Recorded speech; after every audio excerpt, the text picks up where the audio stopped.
चंद्रशेखर आजाद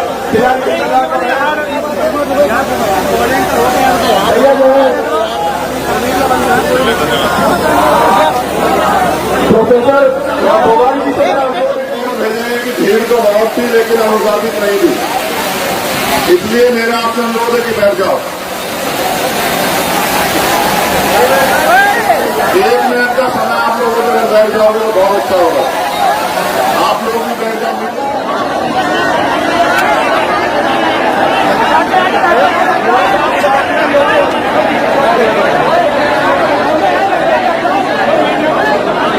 जब तक आप बैठेंगे नहीं तो मजबूरी में हम बोलेंगे नहीं, बताओ क्या कर।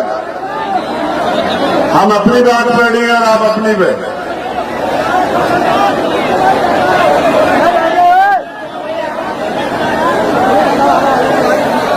करता हूं यहां पहुंचे हर एक शख्स का, हमारी बहनों का, माओ का, बुजुर्गों का, नौजवानों का, युवा साथियों का, जिन लोगों ने अपना तन मन धन लगा के इतना अच्छा ऐतिहासिक प्रोग्राम जो है बिलारी की धरती पे कराया, उनके साथ साथ यहां जो आयोजक कमेटी है, सिकंदर बोस जी, कपिल आजाद जी, विनीत कुमार जी, विजय कुमार पुष्कर जी, प्रभात सिंघम जी और राम निवास जी, और इनके साथ जितने भी भीम आर्मी आजाद समाज पार्टी के समर्पित कार्यकर्ता जिन्होंने मेहनत की है, मैं उनका भी धन्यवाद करता हूं।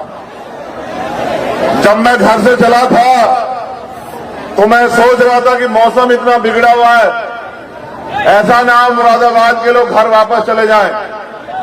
लेकिन जैसे जैसे मैं आगे बढ़ता गया, आपकी संख्या भी बढ़ती गई, और जब मैं यहां पहुंचा तो मैं ये कह सकता हूं कि कोई भी आंधी तूफान आपका रास्ता नहीं रोक सकती अगर आपने कोई चीज तय कर लिया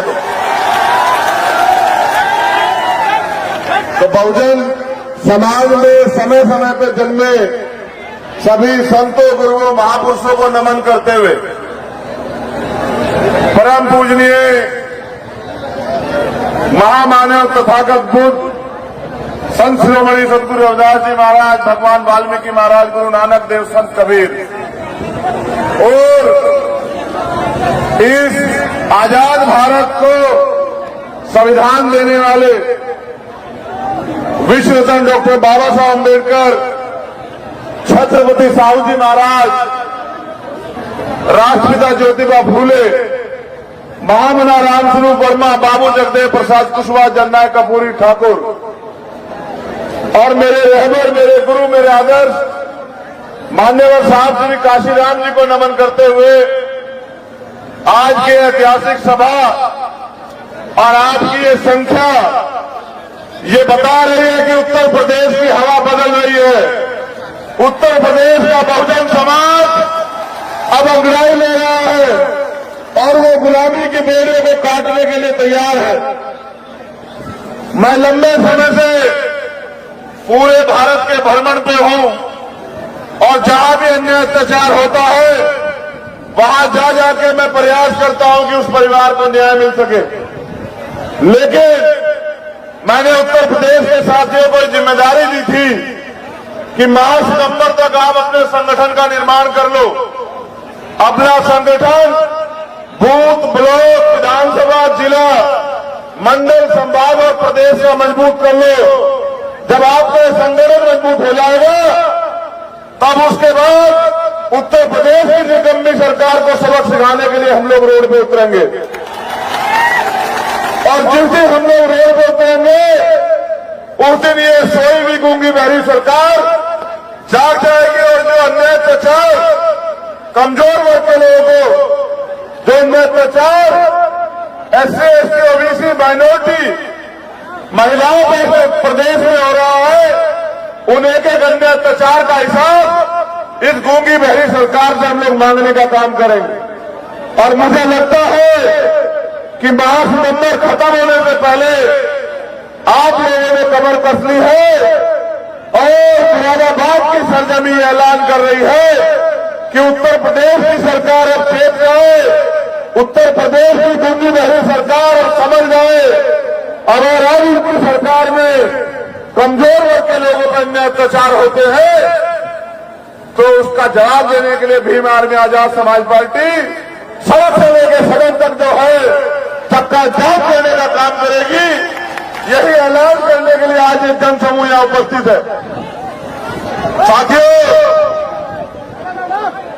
और जहां तक मैं समझता हूं, महापुरुषों ने जब अपने जीवन का अमूल्य समय आंदोलन में दिया तो उनकी इच्छा शक्ति थी कि जिस दिन हमारे लोग अपनी गुलामी की बेड़ियां काटने के लिए, अपने बुनियादी अधिकार प्राप्त करने के लिए, अपनी समस्याओं को खत्म करने के लिए मैदान में उतरेंगे, अपनी वोट की वैल्यू को समझेंगे, उस दिन इस प्रदेश में और देश में शोषित वर्ग के लोगों का राज आएगा। आज इस डबल इंजन की सरकार में जो उत्तर प्रदेश में भी है, केंद्र में भी कमजोर वर्ग के लोग और ज्यादा कमजोर हुए, उनके साथ जुल्म जाति में अत्याचार बढ़ा है। अगर मैं बात करूं बाबा साहब अम्बेडकर की, तो बाबा साहब अम्बेडकर ने कहा शिक्षित बनो, संगठित रहो, संघर्ष करो। मैं अपने नौजवान साथियों से ये अपील करूंगा कि वो मेरी इस बात पे गौर करें कि पॉलिटिक्स का मास्टर की राजनीतिक सत्ता की चाबी अपने हाथ में लेने के लिए संघर्ष करो। और हम लोग संघर्ष करते हैं रोटी कपड़ा मकान के लिए। मैं मानता हूं जिनकी सरकार होती है उनके समुदाय को रोटी कपड़ा मकान की लड़ाई कभी नहीं लड़नी पड़ती। बाबा साहब अम्बेडकर स्पष्ट इशारा करते गए कि राजनीति में भागीदारी न करने का सबसे बड़ा नुकसान ये है कि अयोग्य लोग आपके ऊपर शासन करते हैं। उन्होंने ये भी कहा कि अन्याय करने वाले से अन्याय सहने वाला ज्यादा दोषी होता है। मैं ये मानता हूं कि हमने अपने महापुरुषों को पढ़ा तो है, लेकिन उनको उनके आदर्शों पर चलने का कार्य जो है लंबे समय से हम लोग रोके हुए हैं। अब हम पिछले कुछ साल से अपने महापुरुषों को पूज रहे हैं। हम अपने महापुरुषों की स्टैचू लगाते हैं, उनके ऊपर माल्यार्पण करते हैं, उनके पैर छूते हैं और पैर छू के उनके आगे ये बात कहते हैं कि बाबा साहब हमारी जिंदगी में बदलाव कर देना, हमारी जिंदगी में अच्छे दिन ला देना। मगर मैं ये समझता हूं कि बाबा साहब अम्बेडकर, बुद्ध के बाद बाबा साहब अम्बेडकर वो शख्सियत थे जो कह के गए कि मुझे पूजने की नहीं, मुझे पढ़ने की जरूरत है। उन्होंने इशारा किया कि मैं मूर्तियों में नहीं, मैं किताबों में हूं। आपको किताबों को पढ़ना चाहिए और इस देश की राज सत्ता कैसे लेना, कैसे हासिल करना है, इसे सोचना चाहिए। लेकिन पिछले कुछ समय से हम लोग कमजोर हुए और जब हम लोग कमजोर हुए तो हमारी सबसे बड़ी जिम्मेदारी ये बनती है कि अपनी कमजोरी को दूर करें।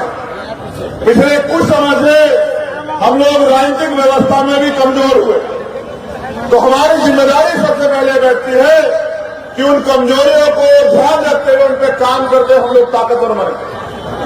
आज आप इतनी बड़ी संख्या में उपस्थित है, लेकिन उपस्थित होने से काम नहीं चलेगा। एक दिन अगर आप रैली या सभा करोगे तो आपके हाथ में सत्ता नहीं आएगी। जब आप 365 दिन सत्ता के लिए काम करोगे, मेहनत करोगे, तन मन धन से जुट जाओगे, तब जाके सत्ता आपके हाथ में आएगी। और जिस दिन सत्ता आपके हाथ में आएगी तब कोई आपके साथ अन्य अत्याचार नहीं करेगा, तब कोई जो है आपकी जमीन नहीं दबाएगा, तब कोई जो है आपके अधिकारों से छेड़खानी नहीं करेगा। मैं कुछ घटनाओं की तरफ आपका ध्यान आकर्षित करूंगा। अब जाके आपने मुझे सुनने का मन बनाया। मैं जब देख रहा हूं तो मेरे चारों तरफ, चाहे आगे हो या पीछे, दाएं हो या बाएं, दीवार पे हो या कुर्सियों पे या मकानों पे, चारों तरफ लोग बैठे हुए हैं। जितने जिम्मेदार लोग मंच पर हैं उतने ही जिम्मेदार लोग सामने भी बैठे हैं। लेकिन उनसे ज्यादा जिम्मेदार वो है जो पिछले 5-6 घंटे में अपनी कुर्सी नहीं छोड़ी, जिन्होंने अपनी कुर्सी को कब्जा के रखा। मैं इनको भी यही बता रहा हूं कि लड़ाई कुर्सी की है। जिसके पास कुर्सी होगी उसका हाथ ऐसे होगा और और जिसके पास कुर्सी नहीं होगी उसका हाथ ऐसे होगा। आप ये तय करो मानसिक गुलामी को छोड़ के कि आपका हाथ ऐसे होना चाहिए इस देश में या ऐसे होना चाहिए। अगर ऐसे होना चाहिए तो उसके लिए आपको काबिलियत पैदा करनी पड़ेगी और जो नालायकी हमारे अंदर है उसको हमें खत्म करना पड़ेगा। वो नालायकी तब खत्म होगी जब हम 365 दिन अपने राज सत्ता कैसे हमारे हाथ में आए इस पे हम लोग काम करें। इतना अच्छा प्रोग्राम सजा है। आज बारिश में आपकी परीक्षा ले रही है। लोगों के लिए भीड़ जुटाने के लिए पैसे बांटे जाते हैं, खाना बांटा जाता है, गाड़ियां और तेल के साधन दिए जाते हैं। लेकिन आपका प्यार इतना है कि आप अपने साधन पे और बैठने की जगह नहीं है। मैं खुद चल के आया हूं, पूरे ग्राउंड में पानी भरा हूं, मैं कल से देख रहा हूं। मुरादाबाद ने जो सम्मान दिया है उसको मैं जीवन के अंतिम क्षण तक भूलूंगा नहीं। आपने अपनी जिम्मेदारी अदा की, अब जिम्मेदारी हम लोगों की। कुछ नौजवान साथी जो ज्यादा उत्सुक हैं, उनकी उत्सुकता की वजह से जो माए बहनें यहां बैठी, जो बुजुर्ग यहां बैठे हैं, वो भी बेचारे ये सोच रहे हैं कि हमने अपने भाई को देख लिया। इसीलिए मैंने सिकंदर बोध जी से कहा कि भाई आप मुझे ही बुलवा दो, क्योंकि वो कैसे लोग बैठेंगे। अभी तो ये किसी और की नहीं मानते हैं, अभी तो ये सिर्फ मेरी मानते हैं। तो आप बैठ गए तो मुझे ऐसा लगा कि अब आपको मुझे वो बात बतानी है जिससे बैठने के बाद और जिसे सुनने के बाद आपको जिस काम को करना है, जिससे परिवर्तन होगा।